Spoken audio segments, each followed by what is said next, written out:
Hello, everybody. It's Wednesday. It's time for the Expendable Show. So I'm all patriotic today. It's a red, white, and blue kind of day for me today. And with all of the Iran situation going on, we'll get into it. We'll get into it. So let's throw this up there real quick. This episode is brought to you by Gas Trading Solutions and the Islamabad Telegraph. I can already tell this is going to be a good episode because I've already got a half a dozen comments in the gallery today, and the show's only been on for like 20 seconds. And next, if you're in Atlanta, April 4th, 2026. Hello, Rachel. Come on to the historic Atlanta Underground for 404-day weekend music festival. We have a bunch of performing artists coming. There's 8 total, I believe, and they're all big name people. So I just learned something, and all my Kentucky base is going to appreciate this. So when I was growing up, there was this like hip hop group, and they were called Nappy Roots. And Nappy Roots is based out of Bowling Green, Kentucky. And they went to whatever college is there, Western Kentucky or whatever. I was looking for beer vendors. Like I wanted since it's a Atlanta historic, event, I'm looking for as many all black businesses as possible. So I started Googling and I came across Atlantucky. I'm like, Atlantucky? Who is this? Atlanta and Kentucky put together? That makes no sense. So then I started digging into the company, and it's the guys who are from Nappy Roots. They have like this like really awesome, like they brew their own beer, like traditional Kentucky style. We're just gonna brew our own beer. But they've got it's a restaurant too, so it's kind of cool. I haven't gone in there yet. I've let them know that I am coming, so I'm gonna go in there and try to get them to whip up a few kegs for my event. So, hi, Linda. So let's get into the statistics real quick now that I'm done jibber jabbering. Gas. So everybody knew once this Iran thing started, gas was going to go up. We're at $3.19 a gallon on average, which is still 11 cents on average, lower than Joe Biden for the entire year of 2024. So they can complain about the gas prices all they want. The Democrats didn't complain not one day about gas prices when Joe Biden was president, and they were still higher than this. And we weren't even in a war then. Mortgage rates, we're still at 5.75% here. Trump, his approval rating keeps going up. It's weird because the Democrats say this is a highly not a popular thing that Donald Trump's doing. But yet his approval rating keeps going up. Make it make sense. Maybe there's a lot of people out there that are tired of Iran shit. So let me check the Dow, because that's highly important, because that's our temperature gauge for what the markets think.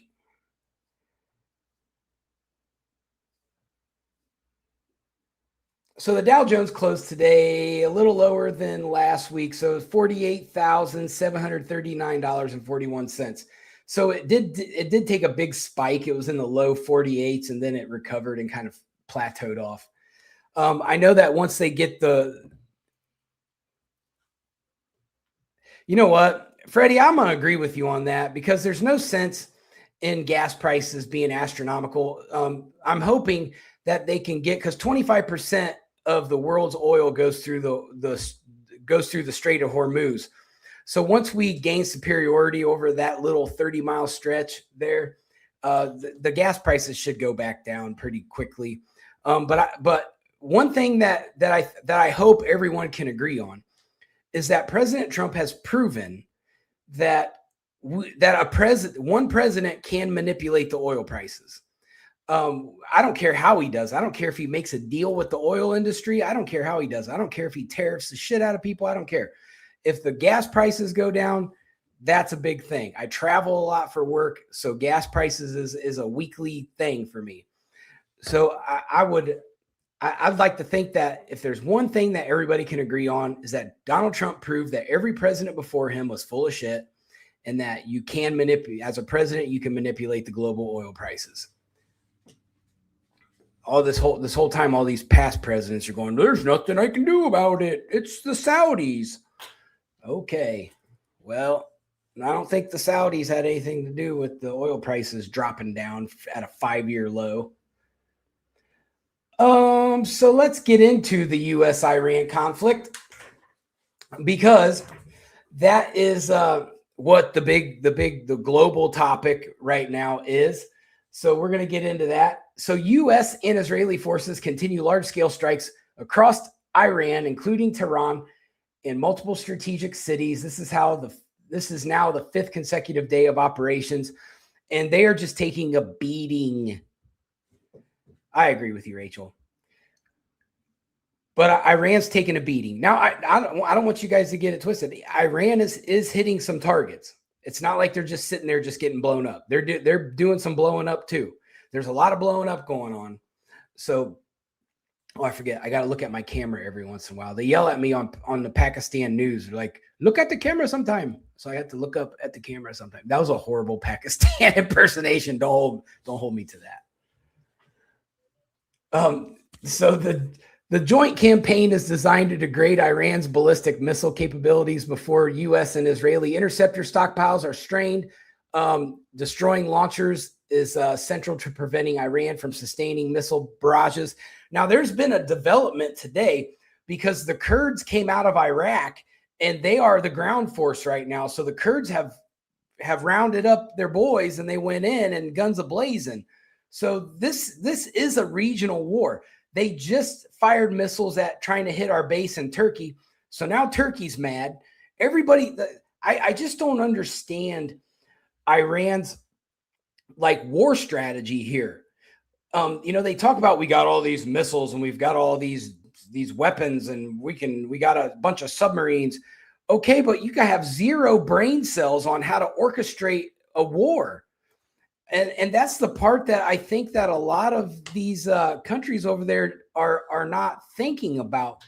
Yeah, we've got all these cool toys and we can hit Iran 1,000 different ways.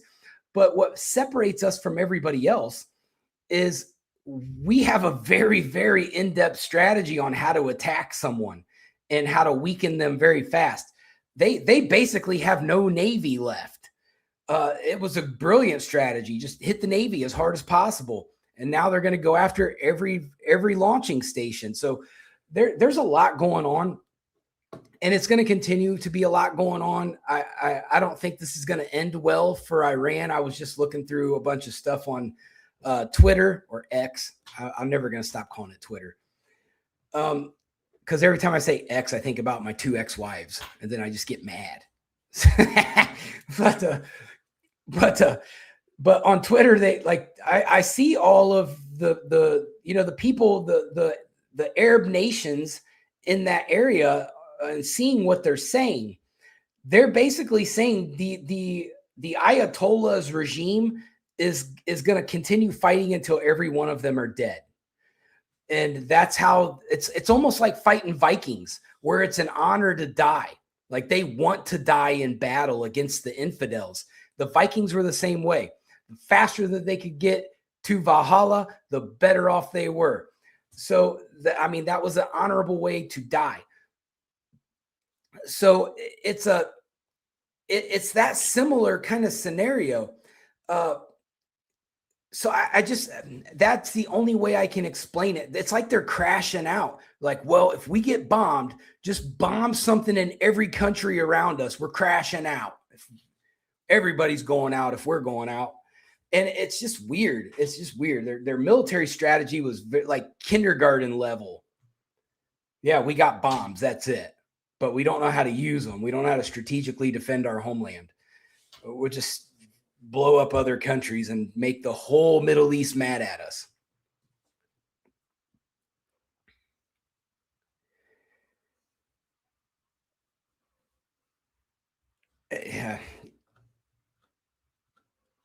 Rachel, you kind of have a point there. So President Trump says U.S. forces are substantially ahead of schedule. Obviously, he was on TV a couple days ago, and he's like, look, we thought it was going to take like 4 or 5 days to take out their leadership. We had it done in an hour, so we're way ahead of schedule. So that's good news. Even as the Pentagon confirmed 6 U.S. service members were killed since the start of the war, which obviously, we want to put our thoughts and prayers into the families of those fallen soldiers. We never want to see the loss of life of our own service members, and we support them, and hope that we don't have any more casualties. So Iran's retaliation. So Iran has launched waves of missiles and drones at Israel and towards U.S. military bases across the Middle East. Explosions continue into Iran, Israel, and several Gulf states. Multiple Gulf nations, including Kuwait, UAE, Bahrain, Oman, and Qatar, have reported casualties or damage from Iranian strikes. Saudi Arabia reported a drone attack on the U.S. embassy in Riyadh, causing a limited fire. Oil prices have surged. We know that. So there is a lot of misinformation out there too. I was just talking to one of my friends today about that. I said, don't believe probably 80% of the stuff that you're seeing on the internet, because there is a lot of deep fake. This is a regional war. I've even seen where somebody in India was posing as the newly appointed supreme leader and was saying, hey, hit the bases in Pakistan, because India's wanting someone to bomb Pakistan. Like, everyone's trying to psyop this situation. So you have to be very careful about the information. So I have tried to stay away from a lot of the social media, because I know there's a lot of misdirection going on. So I just wanted to make sure that what I'm getting as far as information goes is coming straight from official channels. And so that's, I'm going to steer away from the conspiracy theory stuff for right now and just stick to what's factual. There is old footage from the 2003 Iraq war that's circulating online and being misrepresented as current Iranian retaliation. This is adding confusion to an already fast-moving conflict. The war is ongoing with no ceasefire in sight. President Trump has, and even today, the Secretary of War, Pete Hegseth, had a very powerful, in my opinion, briefing this morning. I'm a huge Pete Hegseth fan. I like how he's doing things. So when he speaks, I usually listen. Iran's internal leadership vacuum is deepening, making negotiations difficult. We keep killing people, and then they just keep next manning up. I would think that I wouldn't want to die, so I probably wouldn't accept a promotion in Iran right now. I don't know. U.S.-Israel operations are intensifying, targeting missile infrastructure and command nodes. Iran is retaliating across multiple fronts, widening the conflict zone. Regional states are increasingly being drawn into the crossfire. This isn't going to work out. This isn't going to work out for Iran. I don't understand. I mean, I understand what we're doing. It makes sense. But you get the Democrats on Capitol Hill or on TV all day about the war resolution powers, which failed, by the way. They're like, well, there's no strategy. What do you mean? If you compare what we're doing compared to what Iran's doing, our strategy makes way more sense than anything they're trying to do. We could go in there with probably a 5th grade reading level and probably still beat Iran right now, as bad as they've planned for this. This is literally the worst leadership I've ever seen. And I thought Joe Biden was bad. So there's Israel said they're going to take out any leadership that gets appointed. So they already have been proving that. There was a meeting just yesterday, and as soon as they got into that building, Israel blew it up. So I'm not real sure that it's a good idea to be up for promotion. Well, they must have forgot everything we taught them, Freddie, because boy, they just don't. They're not getting it. Like their strategy is dumb. But let's get into the Pete Hegseth speech, because I want to talk about it because he says a lot of really good things. U.S. submarine. He talked about a U.S. submarine torpedo strike. I think that's cool. How long has it been since we've heard a submarine shot a torpedo and blew something up? It's been, they're saying it's been since World War II. So I would like to think that we have way cooler stuff on a submarine that can do way more cooler blowing up things. So Hegseth confirmed that an American submarine sank an Iranian warship, calling it the first sinking of an enemy ship by torpedo since World War II. Early days of the campaign, he stressed that the operation is still in its initial phase, with metrics shifting and more U.S. forces arriving into theater. He stated the U.S. can sustain this fight easily for as long as we need to, and that we're just getting started. Joint Chiefs Chair General Raisin Dan Kane, he reported there's steady progress as the campaign enters the fifth day. So there's an acceleration, not a slowdown. We are putting a lot. I know that briefing was awesome. Pete Hegseth basically came out here and said, we are going to kill bad guys, and we're going to kill as many bad guys as possible. And if they continue being bad guys, we'll just keep killing them. And like it's nice to see. We've heard so much sugarcoating from our global leaders in the last 30 years. I can't blame it on one president. It's all of them. We've had this sugarcoating of blah, blah, blah, blah, blah, blah, blah. And it's nice having somebody who will go out in the front and go out in front of the cameras and go, we're going to kill them. We're going to kill every one of them because their American blood is on their hands. And now we're going to pay that debt back in blood. So I like seeing that. And that's got to bring fear to our enemies, because Pete Hegseth is going to stand on that. And he has been since he's been the Secretary of War. Mind you, he was a candidate that the Democrats fought hard to not confirm because he was just a Fox News host. This dude is probably one of the best Secretary of Wars that we've ever had, and probably what we ever will see. He is aggressive.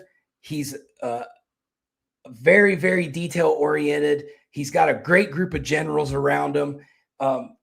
His every mission that he's done so far has been a massive success. Just with the last 10 presidents that are like, we shouldn't do anything to Iran because they're so scary. They have nuclear weapons. And Pete Hegseth said, I don't care.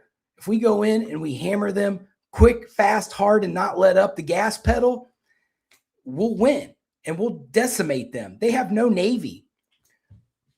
We own the airspace. This is checkmate. The Iranians just haven't figured it out yet because they're too busy trying to die. So Pete Hegseth mapped this out perfectly. And I think that this is not going to be a very long conflict. I think once President Trump's talking about the next wave coming in, he said the next wave is going to be bad. And I think when that comes in, that's game over for Iran. And we're going to get those prisons busted open and get all those leaders out. And then you're going to see things happen on the ground, and they need to take their country back. That needs to happen. Regime change. I've been on international news. Look, they didn't like it. They didn't like me talking about regime change in Pakistan. I went back and I apologized to him. I said, look, that's my opinion of what I think is happening. I said, I apologize for being so bold. And they told me, they said, no, you're fine. And I'm like, are you sure? Because the Taliban already don't like me. And I need at least some friends over in the Middle East. But they were cool about it. They're like, no, we need to hear this stuff. I said, okay. So luckily, I'm not hard to find. If a terrorist wanted to come get me, they could. So there is a bunch of media criticism. So the complaint about coverage, like Hegseth argues that the media outlets are highlighting U.S. military tragedies to make the president look bad, saying that when a few drones get through, it becomes front page news. Yeah. The Strait of Hormuz. Pete Hegseth did highlight that in his speech. about the media coverage. And I think he's right. Yes, there is this, apparently there's this elementary school that got hit. They've been hammering on it on the left media, and Pete Hegseth handled it right. I don't think we know all the details of who did it, when did it happen, why did it happen, what happened, did something, was it a misfire of some sort, did a missile get through? Like, we don't know. Pete Hegseth handled it well. He said, look, we're looking into this. I don't know the facts of it. I can't speak on it. We're looking into it. So it'll be interesting to see what comes out of that. But these people have to remember, we're in a war.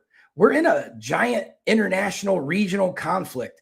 Iran had every opportunity to come back to the negotiation table. They knew what was at stake. President Trump made a line in the sand, and they called his bluff, and they found out they were wrong. So this is a situation where they didn't do their due diligence, and it's cost them. Now, do I want to see a school full of kids get blown up? Absolutely not. I wish I could go back in time and fix that and move the school. Just pick the school up and move it. But what's happened has happened, and all we can do is pray for those souls and hope that it doesn't happen again. If there was some kind of mistake, there should be somebody held accountable. If it was a miscalculation or something, we'll find out in the rank and file what the problem was. If it was even our problem, it could have been Israel that did it. We're not sure. So there's the push for focus on success. Like he urged that the press, to report more on operational achievements rather than isolated losses. I agree. I think if you have one media outlet that's constantly on TV and they're constantly spreading, oh, the United States is a bunch of screw ups. Oh, they did this. Oh, they did this. Like, where's your patriotism? We're against a very bad regime right now. Can you just side with America this one time and show some kind of country unity so it can help deflate the morale of our enemy? But instead, it's conservative America is going out there and kicking ass while the liberals cry and whine about it. And we got to come together. What's happened has happened. We can't just pull our troops out now. Might as well back our boys so that way everybody can come home. It's really not that hard. I don't care if President Trump's the president. I don't care if Joe Biden's the president. I don't care if Richard Nixon's the president. We should be supporting our troops, period. So the war is in its fifth day with U.S.-Israel strikes hitting Iranian military and government sites. 6 U.S. service members were killed. We know Americans in the region are being urged to leave due to expanding Iranian relations, which hopefully they should have done that a long time ago, probably.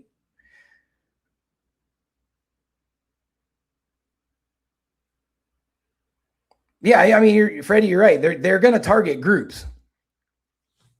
Yeah. I mean, I would stay away from large groups if I was in this war-torn area, or if I was even anywhere in the Middle East right now. I'm going to probably avoid areas with large groups.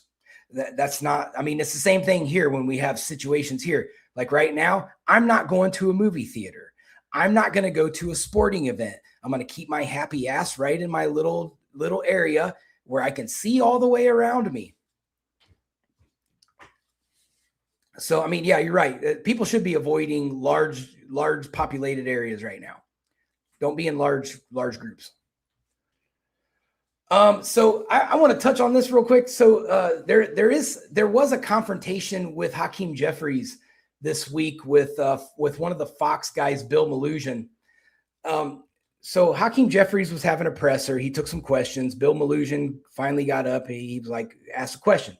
So Hakeem Jeffries' exchange with Fox News correspondent Bill Malugin centered on a pointed challenge about Democratic consistency on presidential war powers.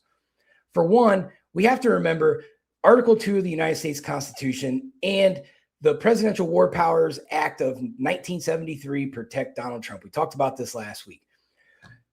Donald Trump is within his legal obligation of maintaining his commander-in-chief role right now. He's not doing anything illegal, regardless of what they get up there and say. There's no law being broke. He's following the Constitution. So now, once it gets past, I think, day 60, then we have to look at something else, because now we have to look at budgeting. We have to look at, and that's going to involve Congress. So that it's a partial truth, but he's not in trouble until later.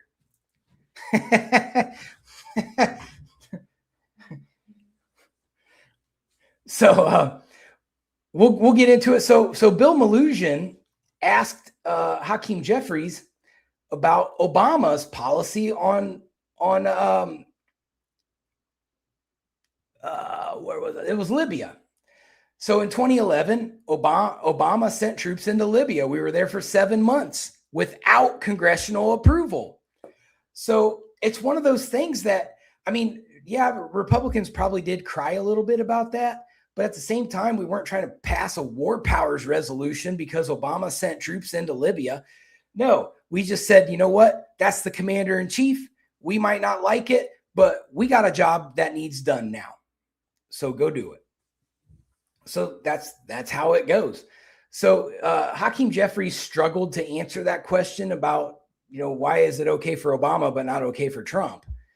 So Malhusian cited Nancy Pelosi's 2011 statement that President Obama did not need congressional authorization to conduct airstrikes in Libya, which is the same thing we are doing now. He then asked Jeffries why Democrats now insist that President Trump must obtain congressional approval for military action against Iran. Obama, like I said, we were in Libya for 7 months, far beyond the 60-day period that's required in Article 2. It was conducted without formal congressional vote. We're barely past 100 hours.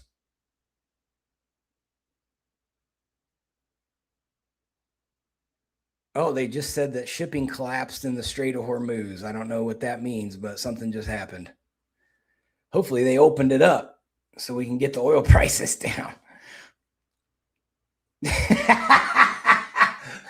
Oh, okay. Donna's got jokes today. So she said that Trump only needs city council approval. I think this may be a comparison between Donald Trump and Randall Weddle. Both of them are going to think that they don't need city council approval to do anything. maybe Trump is maybe he is a dictator. I don't know. But something's going on in Hormuz right now. They're showing it. They're showing all the aircraft in that area. It's just like, it looks like a bunch of ants like all over the place. It's crazy. There's something's going down in Hormuz right now. There's a battle going on. They got aircraft. Looks like ships. Interesting. Very interesting. Yeah, when it all goes down, blame Congress, blame city council. It's the easiest way to do it. So Jeffries attempted to draw a distinction between the two situations, arguing that Libya and Iran were not equivalent cases. However, coverage across outlets note that he struggled to articulate a clear difference. He says, "Oh, they're not the same. It's pretty close." A crazy Gaddafi dictator was murdering his own people. There's a lot of comparisons here. If Gaddafi was threatening to blow everybody up. So critics argue this contradicts current Democratic claims that Trump must seek authorization for Iran strikes, which they say reflects a shift in political posture rather than principle. I disagree. I think Trump is well within his constitutional right to attack Iran. And hopefully it ends quickly and our soldiers can come back safe. And we'll have one less psychotic genocidal maniac in the world.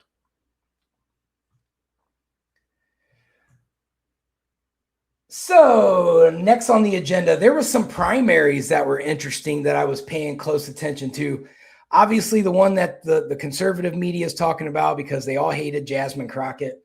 She got beat in her primary by James Tallarico by a lot. It was by 7 points. That was the ass whooping. Jasmine Crockett is blaming it on Republicans, but I'm going to agree with a lot of the conservative pundits. We would have rather ran against her than run against Talrico. Talrico's kind of slick. He scares me more. Jasmine Crockett does not. I would have rather have had her win that primary than Talrico. But no more Jasmine Crockett.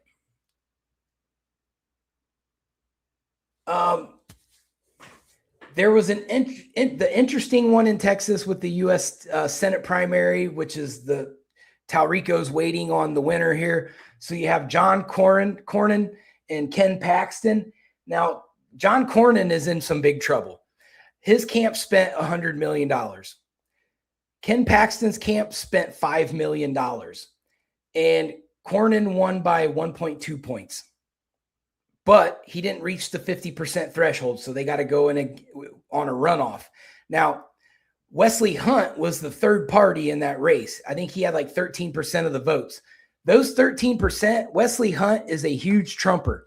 Those votes are going to go to Ken Paxton, who Donald Trump is probably going to come out and endorse tomorrow, and John Cornyn's political career is going to be over.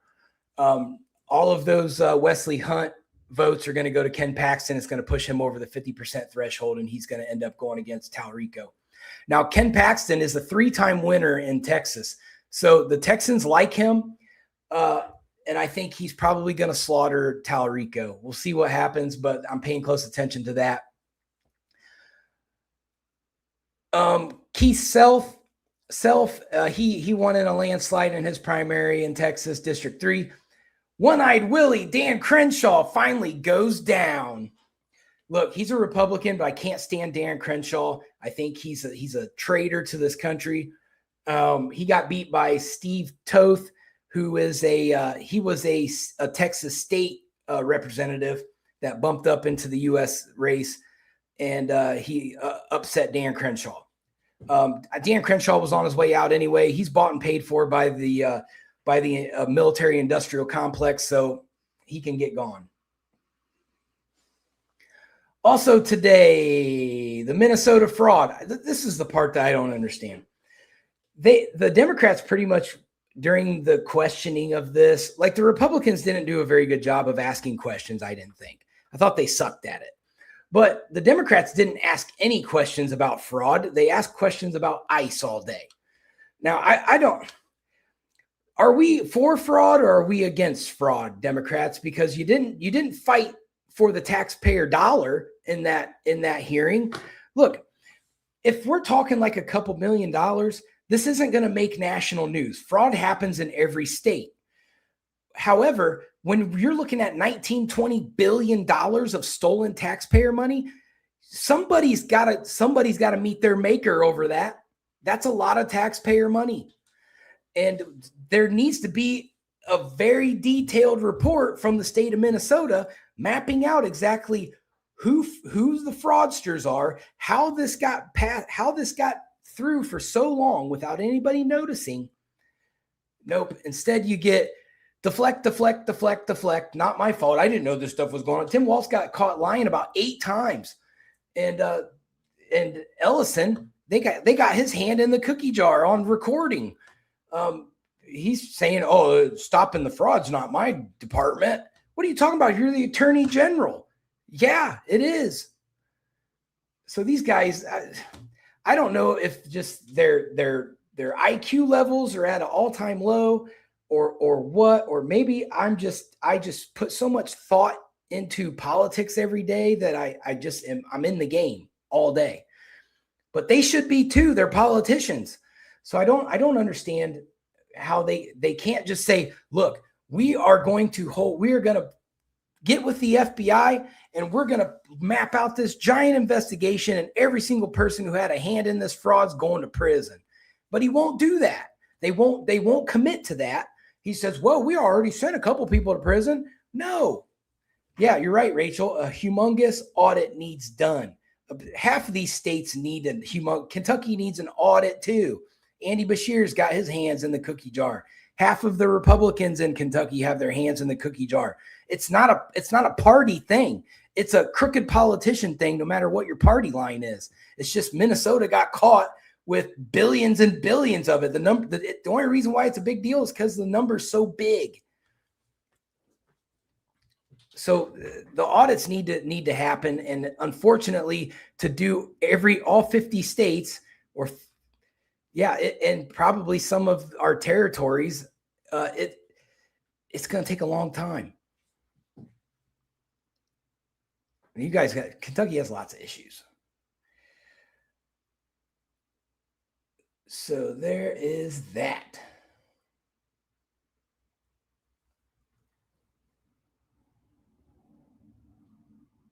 So Minnesota State Senator Mark Corrin urged Congress to demand direct answers about why corrective actions were delayed. It looks like Tim Walz, there was a lot of information. Yeah, we're all for Mitch McConnell getting out of here too. He's weekend at Bernie's all day long. I don't think he knows what planet he's on anymore. But they're mixed up real heavy with the CCP and in that oil industry. So yeah, Mitch McConnell's a bad apple. And when was the last time he did something that benefited Kentucky? I can probably say the same. When was the last time Rand Paul? When was the last time, half of these guys, man, these guys get into Congress and they just forget about their constituency and they just find their get rich quick scheme. And they're all doing it.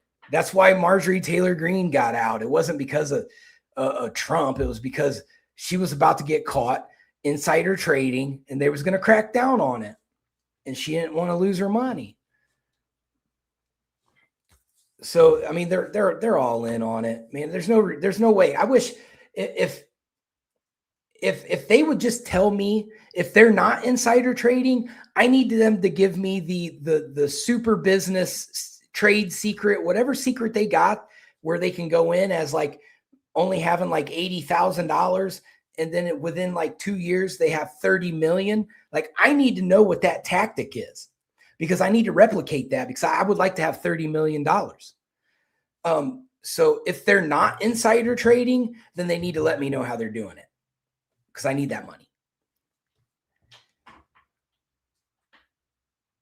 Mitch McConnell might be a robot.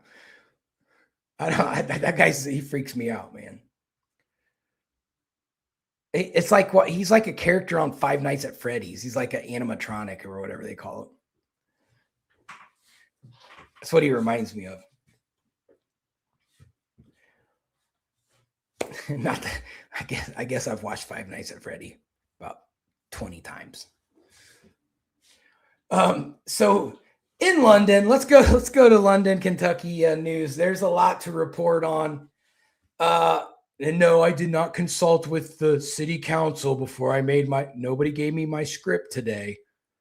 This was all from my brain and my research. So,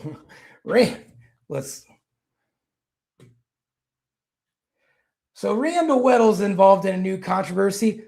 Oh, shoot. I wasn't supposed to put that up there.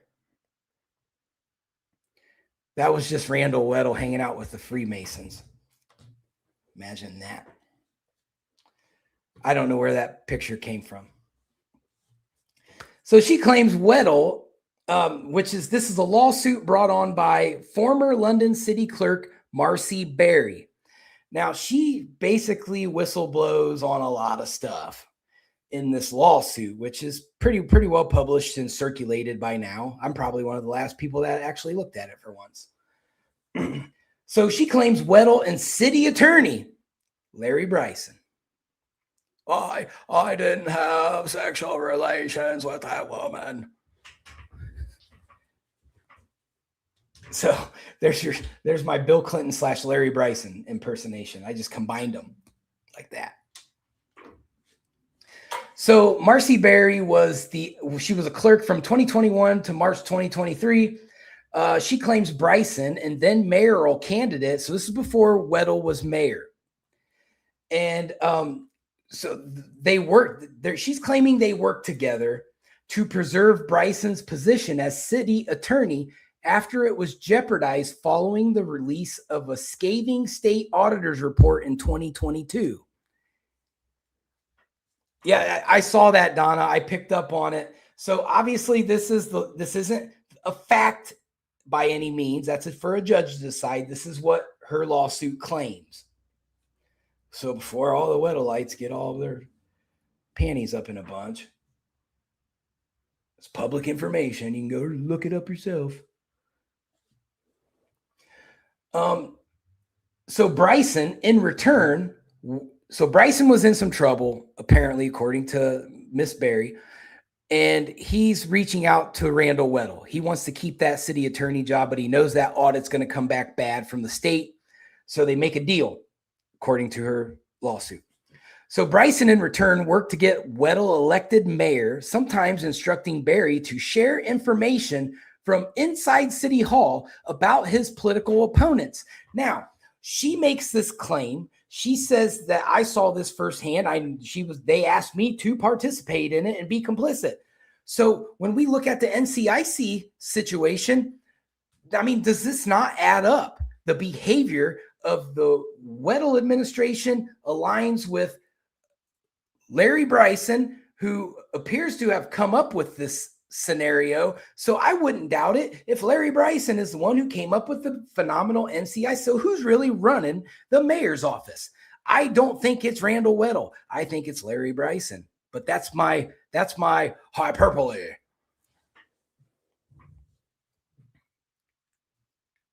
And you're right, Bonnie. If it was just one accusation, okay. But we're looking at a continual piling of violations, accusations, laws being broke. Hey, there's Rick. And so we really need to really take a look at this from a massive, like put all of the noodles in the pot, and let's look in the pot and go, what are we looking at here? Corruption. 1,000 allegations of corruption. He's weaponized his office against his political enemies. Where have we heard this 1,000 times? Like, are we supposed to be stopping this? Is there supposed to be a stopping of the weaponization? He's using the FBI tools to go against his political opponents. So that's, I mean, when is the law enforcement going to call it like it is? Now, I'm not going to put too much pressure on the FBI because I'm seeing them do a lot. They're down there doing their thing. Hell, Kash Patel showed up. There must be something going down. He don't just show up just to have lunch at some little university, especially with Hal Rogers, who nobody likes.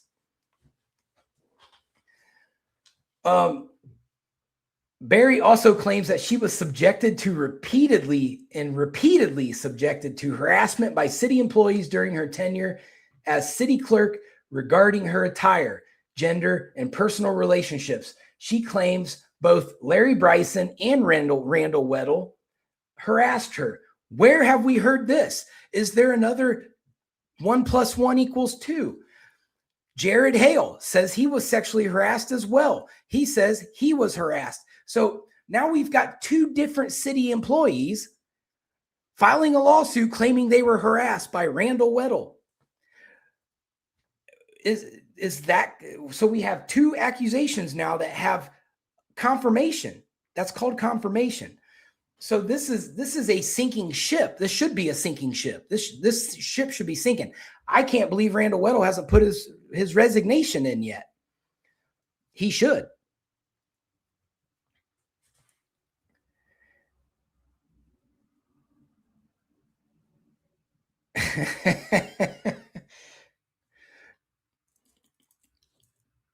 Yeah. So what happened at the end of what happened to Berry? Well, they fired her. She was wrongfully terminated. The Lexington Herald Leader, the media has changed their narrative on Randall Weddle. Before, they were painting him as the city council's picking on him. Poor Randall Weddle, what a victim. He should go into witness protection because he's such a victim. May and the Little Meyer were victims. But the Lexington Herald Leader has now changed their narrative on Randall Weddle. They say that Weddle, as a divisive political figure whose administration has been ensnared in controversy since shortly after he took office in early 2023. The narrative has changed. You're right, Bonnie. I've been paying attention because I want to see how the media paints things, and the painting is not the same as what the painting was.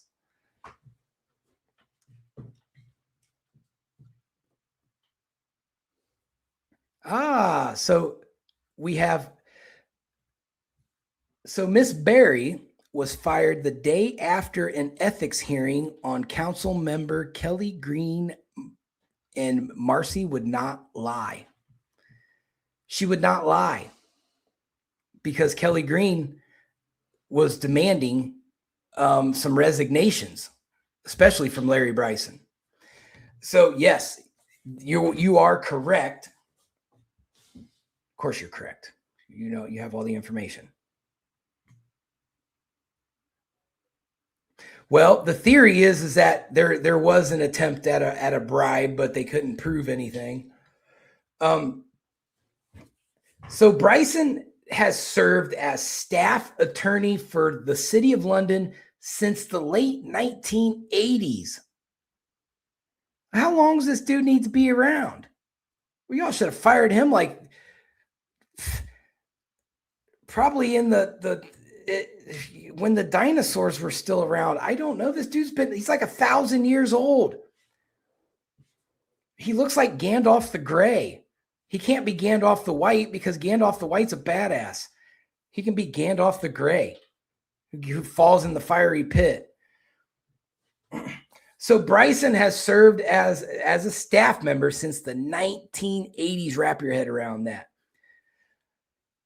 Except his only lapse in employment was when Randall Weddle was impeached and he got fired. So he was fired for a couple of days. Berry claims that Bryson was motivated by the April 22 results of the special examination of London by former Kentucky State Auditor Mike Harmon, who found the city had mishandled taxpayer dollars. Boy, does the cycle continue to repeat itself. Where does that sound familiar? Now, I know this was probably the mayor before that. What was his name? Rudder. But how many times have we heard Randall Weddle say, well, the previous mayor was doing it, so I just did it. That's his out for everything. Well, we know Rudder was a shitbag, so I'll just blame everything on him. No, that makes you shitbag number 2 because you weren't smart enough to change the bad behaviors of a mayor that was already a shitbag. You can't just patsy your way out of this.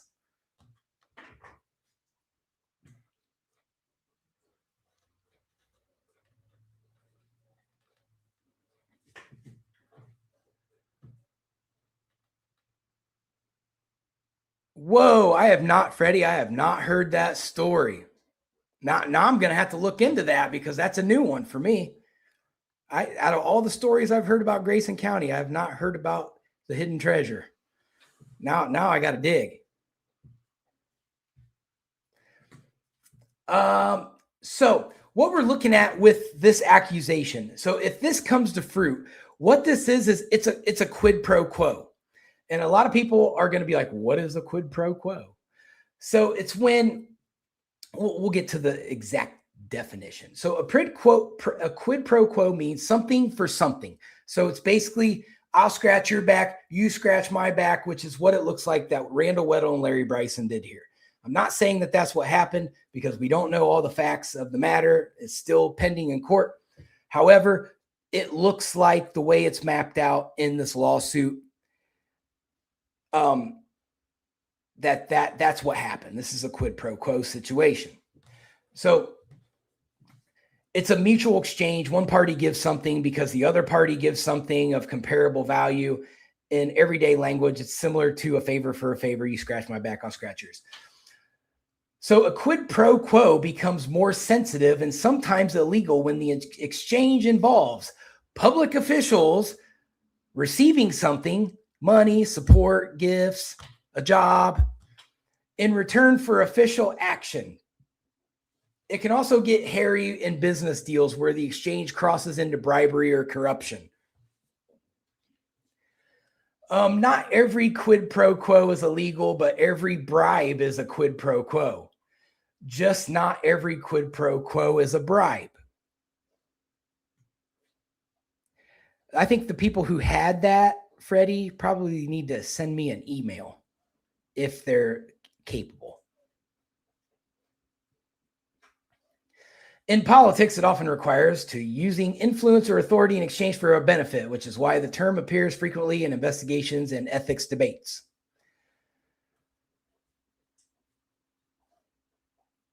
So I was reading a quote by the lawsuit lawyer, Brandon Volker, who I think he's a very good lawyer. I know Randall Weddle and Larry Bryson don't like him, but I think he's a phenomenal lawyer. He said this is, and he's not from the area. He's from Northern Kentucky, like close to Cincinnati. He said this is the most corruption he has seen in his 20 years of practice.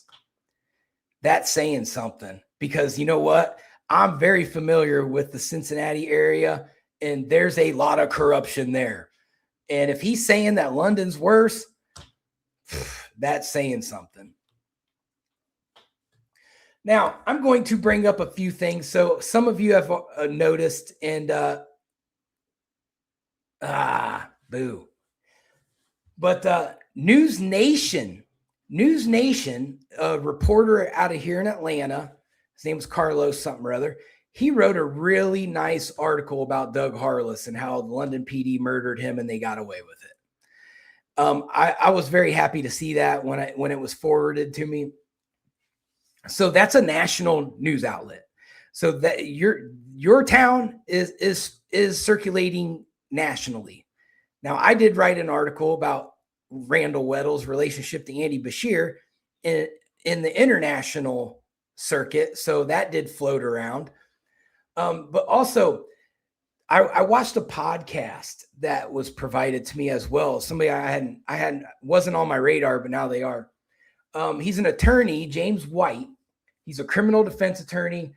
His show is called Southern Draw Law. So go watch it on YouTube, Southern Draw Law. He basically mapped this whole thing out on the legal standpoint of it, and he's siding with the Harless family based upon the information that he has available to him. So anytime you talk to a real attorney, I don't consider Larry Bryson a real attorney.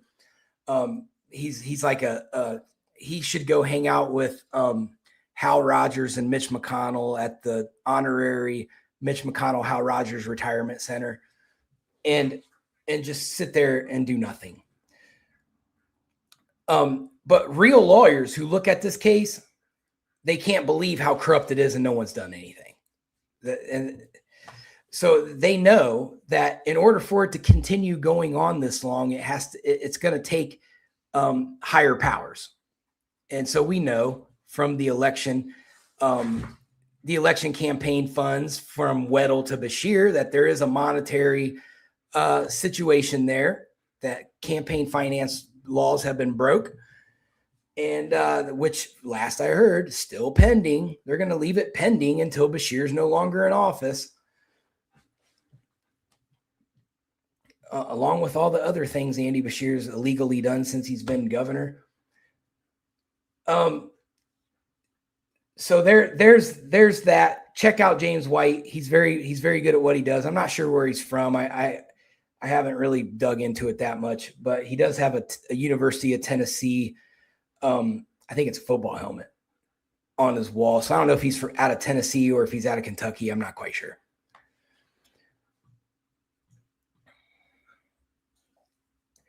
And also, for those of you who don't know, City Councilman Anthony Ortega resigned. I haven't dug into it. I'm not sure why, but he did resign. Well, that's so there is some of the money that Andy Bashir they got caught and he had to return $200,000. But the reports keep saying that it was like 500,000 that Andy Bashir got from Randall Weddle.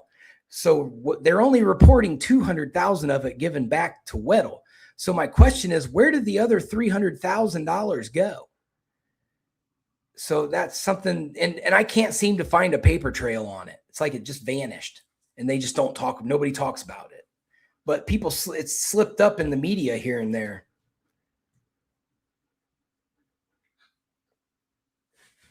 Yeah, it probably went right back to him, Donna. Honestly, the kickback right back to him. Let me give you a donation. You give it right back to me. I'm gonna go collect it from a bunch of people and just give it to me, because everything the guy does, he's a con man. Randall Weddle's a giant con man, and the people who have a brain are getting hip to it. And if they was to do a massive audit, I hope this report comes back and it shows all this bad stuff. Because Randall Weddle is a disaster for the state of Kentucky. And he probably should just resign. I don't understand why he's still fighting this battle. It's not going his way. Even the media has turned on him. And I just saw Andy Bashir said he's going to support opening up a federal investigation into the London Police Department. So we'll see. We'll see. So one other thing, I am going to be looking into another deceased person.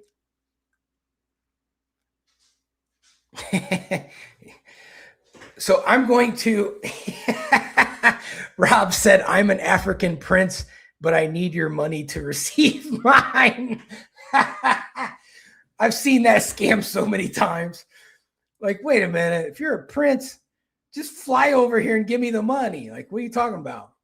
What are you, the broke prince? Why do I got to send you $500 so you can send me $20 million? Make that make sense. Just put it on a pallet and gold bars and fly it over here.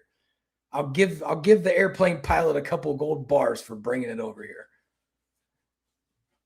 But anyway, I am going to start looking into Walter Treblow again. There's just something that doesn't sit right with that case. And now that I have a better idea of who all the main players are in the city of London, when I first started looking into it, I hadn't really figured out who everybody was yet. But now I know who everybody is.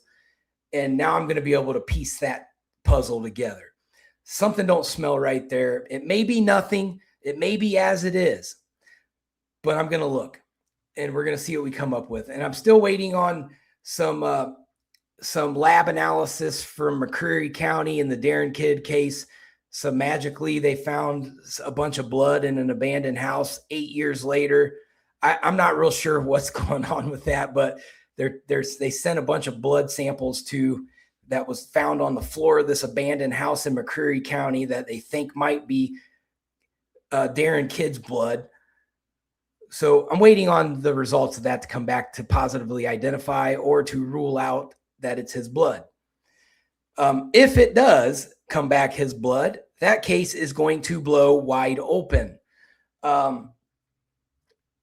I was asking that they close the case so we can open records all the evidence, which we're being told that the former sheriff from McCreary County, Randy Waters, what is up with that name? If your name's Randy, are you a scumbag? Is that what it is? But Randy Waters supposedly had already destroyed a bunch of evidence. That's what I'm hearing. Don't know if that's true. There's a lot of people in those offices that are telling me that evidence is gone.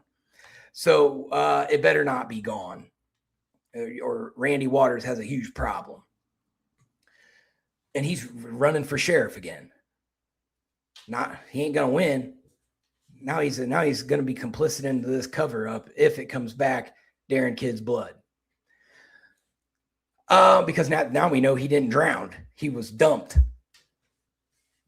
But that's the show for the day. Yeah, they're probably all related somehow. Rest in peace, Lou Holtz. I know G-Bros probably at home crying because Lou Holtz died. But that's the show for the day. I'm out. Peace.